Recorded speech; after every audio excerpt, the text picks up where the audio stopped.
बसीरपुर के इलाका में भाई के अगवा का ड्राप सीन। 20 लाख रुपए तावान के लिए अगवा किया जाने वाला भाई की मुलज़मा उसकी बहन और उसका बहनोई निकले और उन्होंने एक शख्स अशमल की मदद ली। पुलिस ने 24 घंटों में मुलज़मान को गिरफ़्तार कर लिया है और इस वाक़या का ड्राप सीन हो गया। अवामी हलकों ने पुलिस की इस कार्रवाई को ज़बरदस्त अप्रिशिएट किया है और DPO उकाड़ा का शुक्रिया अदा किया है। SSP उकाड़ा शमसुल हक दुरानी ने मीडिया से गुफ्तगू करते हुए बताया।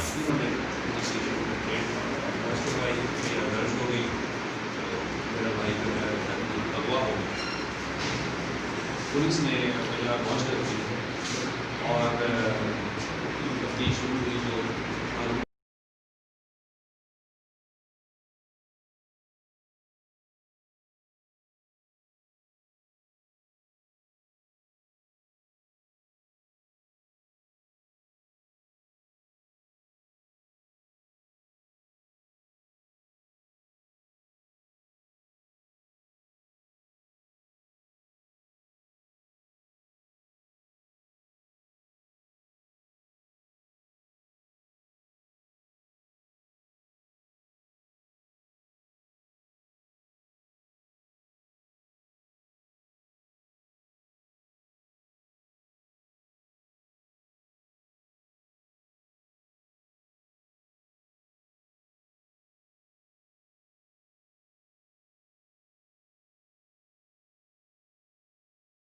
आमर मेरा भाई जो असनैन का जो कि अपना तवान की खातर किसी ने अपना जो अगवा कर लिया सी।